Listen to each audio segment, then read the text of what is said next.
Hey everybody, welcome back to my channel. Today, September 11th, 2024. And just to start off on that sentiment, September 11th is a day that many of us will remember because of the atrocities that happened.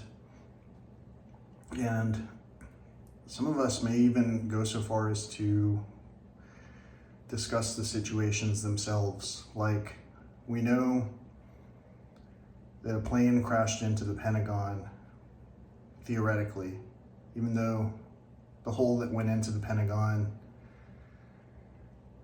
was cylindrical and there were no wing impacts or tail impacts into the building, and none of the cameras captured anything useful. And supposedly the cameras from,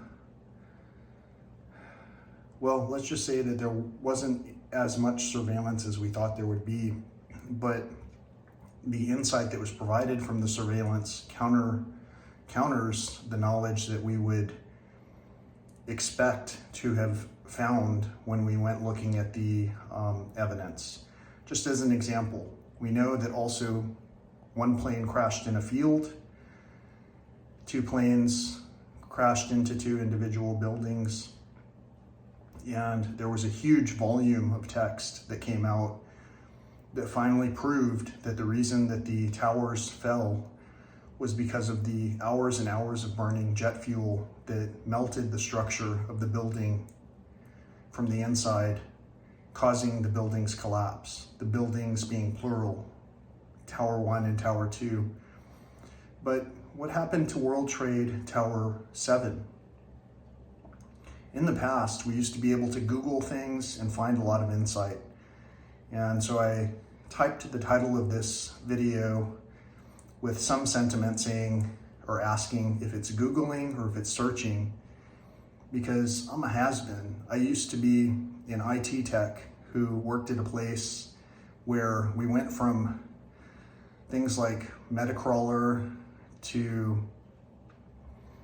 Netscape to Yahoo search engines, all the way to our current beloved Google. And by our, I might just be referencing an older generation. I've been out of the contact of my IT professional circle, and so I don't know whether we're still Googling things or if we're now searching for things. And if we are, what search engines are we using?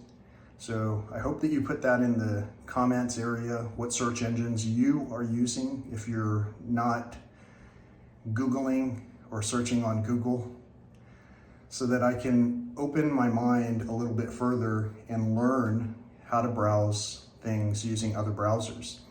In the past, you used to be able to browse WTC7, and you would find a lot of interesting insight, contradictions, video that was released at the same time, or even before WTC7 fell. You could find all kinds of weird information that was sometimes presented to us live, unvarnished. And in this particular case, we're years after the 9/11 as we know it. And so today, although it does carry some weight from the past, as in ominous anniversary, it's also a new day.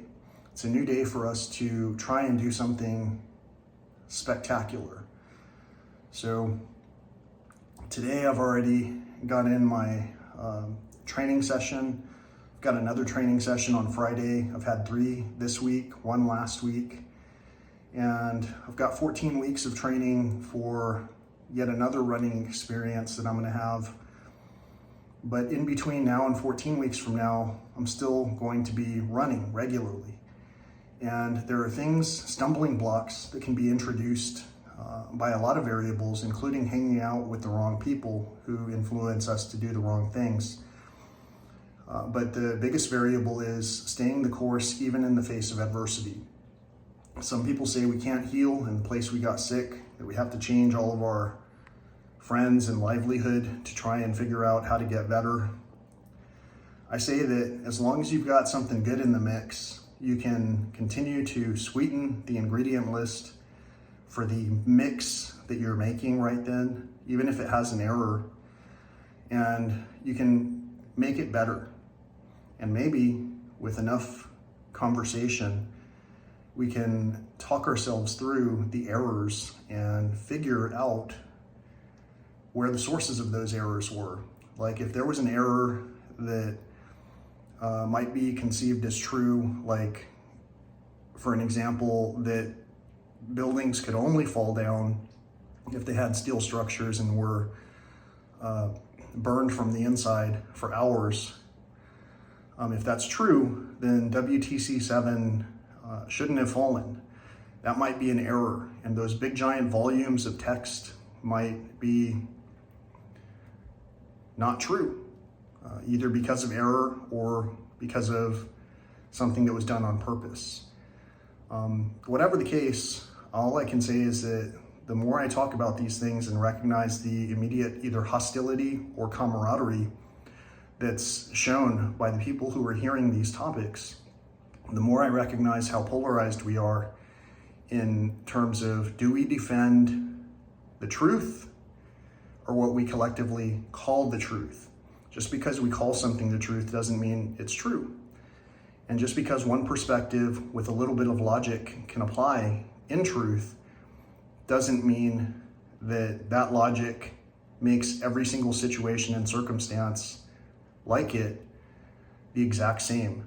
So it's just a bit of thought, a bit of conversation, similar to the officers that recently knelt on a famous football player's back.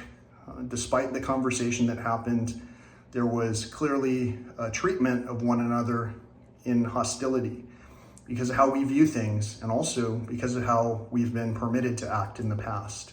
Just because we're allowed to do certain things doesn't really mean it's the right thing to do. So I hope that you understand I'm bringing you some additional truth on this September 11th while I'm succeeding at my training process, at my training regiment, while I'm having fun and accomplishing what I'm accomplishing. I'm also sharing what I can so that we can begin to have conversations, particularly with our fathers and all of those who claim to be our leaders, even though they can't even lead themselves into a conversation that ever has a positive outcome with us. By us, I mean those of us who understand that man does not live on bread alone. So thanks for subscribing, thanks for visiting, thanks for sharing, thanks for commenting with appropriate conversation that actually has to do with what we're conversing about.